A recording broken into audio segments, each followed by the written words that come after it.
제가 페북에도 올렸습니다만 당규 37조에 위반된 분들이 있습니다. 아마 비대위원장이 잘 아실 겁니다. 이런 분들에 대해서 윤리해부 등 조치를 취해야 합니다. 그래서 공정성 훼손 논란이 더 이상 있어서는 안 됩니다. 제가 페북통을 통해서 말씀드렸습니다. 그게 징계든 경고든 비대위가 또 선관위가 나서야 된다. 이런 말씀입니다. 그리고 대통령실에 대해서도 비대위원장 정도면은 당 대표격 아닙니까? 당 대표면은 대통령실에 대해서도 얘기할 거 얘기해야죠. 대통령 참모들의 어떤 비실명을 전제로 여러 가지 얘기가 나오지 않습니까? 그거에 대해서 어떤 조치를 취해야죠. 경고할 건 경고하고 또 엄정하게 중립성을 지켜달라 요구할 건 요구하고 그게 비대위원장이고 그게 심판 아닙니까? 이런 식으로 가다 보면은 결국 마지막 남는 게 뭡니까? 전당대회가 아니라 분당대회가 될 것 같습니다. 그래서 제가 오직 윤석열 정부의 성공, 총선 승리라는 두 명제를 가지고 말씀을 드립니다. 누구나 전당대회에 나올 수 있습니다.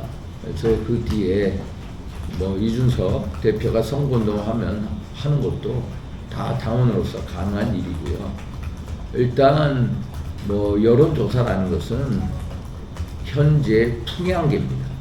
풍향계에 따라서 국민 여론조사하고 당원 여론조사가 아니고 이게 당심하고 민심하고는 좀 괴리가 있을 거라고 봅니다. 그래서 일단 현재 돌아가는 형국에 대해서 반사적인 이득을 가져가지 않나. 그래서 국민 여론조사에서 그렇게 나오지 않나. 그러나 전당대 책임당원들로 들어가면은 또 다른 결과가 나오리라 보고 있습니다.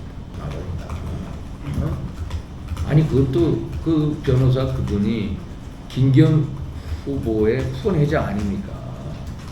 그럼 본인이 말씀을 좀 자제하셔야죠. 탈당하겠다. 결국 그게 뭡니까? 그게 김경 후보 찍으라고 겁박하라는 겁니까? 그렇게 하면 그게 당원들이 찍겠습니까? 저는 선거운동 하는 거 보면서 안타깝습니다.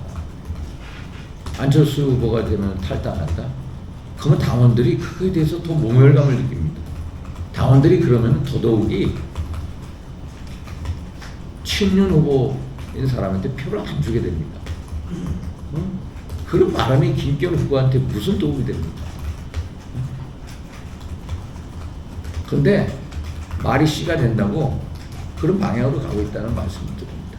지금 우리는 과거 박근혜 대통령 때 보십시오. 김무성, 유승민 두 분 비박, 반박에 그 대표적인 상징을 가진 분 아닙니까? 그래서 결국 어떻게 됐습니까? 비박, 반박으로 대우하면은 그 사람이 진짜 비박, 반박이 되고 그래서 그 두 사람이 결국 박근혜 대통령 탄핵의 최대 주모자 아닙니까? 그것도 우리 동료들 얘기 안 듣고 결국 민당하고 합세해서 박 대통령 탄핵한 거 아닙니까? 결국 이게 박 대통령 정부 선거에 어떻게 정말로 재앙 아닙니까? 우리 똑같은 판박이로 돌아가고 있다. 한마디로 대잡입니다. 대잡이. 여기는 반면 딱지 붙인 사람이 더 많아요. 갈수록 많아져. 그럼 이게 윤석열 정부 선거에 어떤 도움이 될까? 저는 이걸 걱정해서 말씀드린 겁니다. 단지 경선만 보지 말자. 김경호 후보한테 경선만 보지 말자. 제발 정부 성공과 총선 승리를 보자. 아니 나경원 의원 어떻게 했습니까? 솔직하게. 나경원 의원 반면 딱지 붙였잖아요. 그리고 초선 의원 50명이 연판장을 돌렸어. 그리고 정책 사기 친다고 그랬어. 나경원을 그렇게 몰았어. 그거에 올라타는 사람이 누굽니까? 김경 후보 아니냐. 그런데 또 지금 가서는 도와달라고 하는 게 이게 말이 됩니까? 저는 낯짝이 있어서도 그렇게 못 갈 것 같아요. 안 그렇습니까? 병 주고 약 주고 둘 다 해. 오직 경선만 보기 때문이라는 겁니다. 그래서 경선만 보지 말라. 총선을 봐라. 당의 화합을 봐라, 원팀을 봐라. 제가 일관되게 얘기하는 겁니다. 저는 지금까지 저의 유불리로 말씀 안 드렸습니다. 룰 개정할 때도 총선 승리 입장에서 말씀드렸고, 지금도 총선 승리, 윤석열 정부 성공, 딱 두 가지 명제를 보고 말씀드립니다. 그러면은 초선 의원들이 그렇게 하면 그걸 말려야죠. 안 그렇습니까? 말린 게 중진이잖아요. 그거에 대해서 얘기하는 사람 딱 저 혼자입니다. 얘기 안 합니다. 다 숨주고 있습니다. 레민같이 어디 그냥 다 자기 이익 따라서 쫓아가는, 한마디로 공천 따라가는 이 집단의 모습, 그 이상 그 이하도 아니죠. 한번 언론이 여러분들이 잘 아시잖아요. 이게 무슨 국회의원으로 보입니까? 그렇게 집단적인 린치를 당하고, 참 그런 모습은 안 보일 거라고 저는 기대하고 있습니다.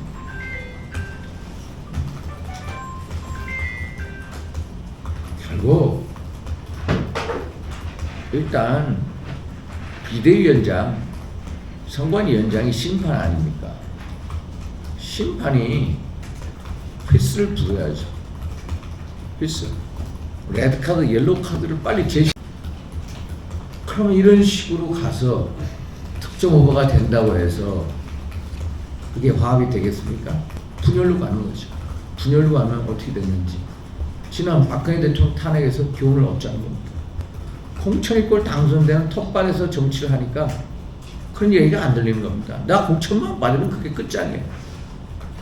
그 다음에는 딴 생각 없는 집단들이거든. 특히 TK가 가장 심하지 않습니까? 공천이꼴 당선되는 지역.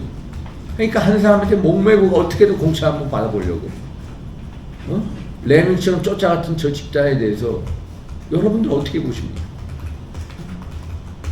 이 당을 사랑하는 당원들은 지금 이 한국에 대해서 모멸감을 느끼고 있을 겁니다. 그래서 선거한 대통령, 선거한 정부 만들고 싶다. 그 신념을 가지고 말씀드립니다. 수도권 대표론이 돼야 된다고 믿습니다. 대구 같은 지역입니다. 한마디. 대구 같은 지역, 서초, 강남, 송파, 용산. 그 외에는 한 석도 없습니다. 이게 말이 됩니까? 41개 의석이 민주당에 있고 집권을 한 국민의힘은 8개 의석밖에 없습니다. 이게 서울의 정치적인 지역입니다. 수도권에서 누가 이기겠습니까? 공천이꼴 당선된 텃밭에서 정치한 분들하고 수도권에서 정치한 분들하고 이 DNA 자체가 다릅니다. 수도권 1선은 TK 여기 2선보다 더 값진 것입니다. 그 수도권 승리를 알아야 된다는 거예요. 도대체 윤상이가 무슨 전략을 가지고 선거에서 이겼는지, 이 당 전체 승리를 위해서 어떤 기여를 할 수 있는지 한번 봐달라는 겁니다. 맨날 친윤 비윤 싸우는데 볼모라는 게 아니라 진짜 친윤 비윤 싸움을 한데 묶을 수 있는 사람이 누구냐, 또 총선 승리 전략을 짤 수 있는 사람이 누구냐, 대통령하고 과감하게 당당하게 두터운 신뢰 속에서 얘기할 수 있는 사람이 누구냐. 별로 없다. 그 중심에 윤상이 있다. 그래서 나서는 거고, 저의 어떤 진퇴 여부하고 상관없이 수도권 대표론이 총선 승리에 확실히 도움이 된다. 한번 이걸 홍익표라는 거고, 홍익표. 성동구에서 3선을 한 민주당 국회의원, 텃밭에서 3선을 했습니다. 그런데 도중에 지역구로 옮겼습니다. 어디로 갔는지 아십니까? 서초을. 민당에는 완전 험지예요. 우리 박성중 의원이 있는 우리 당은 텃밭이에요. 거기 스스로 자체해서 가요. 그 험지를 일부러 가요. 이게 민당의 생명입니다. 우리는 그런 사람 있어요? 한 사람도 없어요. 대통령한테 진짜 충분한 사람이에요. 정말로 당 대표가 될 용기가 있는 사람이에요. 결기가 있다면 수도권에 나와야죠. 수도권에 나와서 한 석이라도 보태서 총선 승리에 도움이 되는 게 진짜 대통령한테 충성으로 일하는 분들이고, 그게 진짜 당대표 감이라는 거죠. 컷오프 그거는 뭐라고 지금 이제 일단 우리는요 법조인들이 너무 많습니다. 대통령도 법조인, 김기현도 법조인, 네? 또 누구야, 우리 황교안도 대표도 법조인, 우리 강신엽 탈락한 강신엽도 법조인, 천하람도 전부 법조인 일색입니다. 한마디 법조인 다닙니다. 이 당원 여러분들이 이 생각을 하실 겁니다. 책임당한 여러분들도 우리도 지난번에 어떻게 했습니까?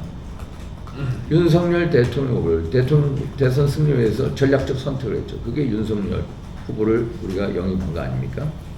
결국 전부 법조인이 이루어진 그것보다는 저같이 외교안보 통이 들어가서 전당대회 흥행을 위해서 또 친윤 비윤 간의 갈등 해소를 위해서 훨씬 더 바람직하다는 판단하실 거다. 뭐 지지 세력, 본인은 지지 세력 키우려고 그런 발언 안 했나? 근데 본인은 항상 아전 이숙하게 해석하는 분이고 홍준표 시장은 무임승차 65세 70세로 옮기고 버스는 어떻게 합니까? 또 무임승차 확대하겠다는 거 아니에요? 그렇죠? 그러면은 65세부터 69세는 뭐 어떻게 합니까? 사각지대에 있는 사람들이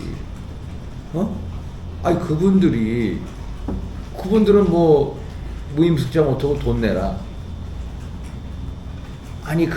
그래서 이거에 대해서 저는 이 시간을 맞추자. 어떤 차선책으로 그러면은 뭐 예를 들어서 10시 지나서 10시 5시 사이, 오전 10시 오후 5시 사이에는 무임을 하고 가장 출퇴근기 그 시간에는 유료로 하자. 뭐 이런 차선책을 생각해야지. 그런 식으로 일괄적으로 하는 거는 그리고 이게 기재부에서도 반대하고 있습니다. 정부 측에서 반대하고 있고 이게 또 법적인 이 개정사항도 그거 되고 그래서 저는 이건 아직까지 성급하다라는 입장입니다. 그래서 지지 세력 키우라고 그랬대. 지지 세력 키우기보다 물론 정치인 지지 세력 키우는 그거 있지만 일단 합리적인 몫을 드린 겁니다.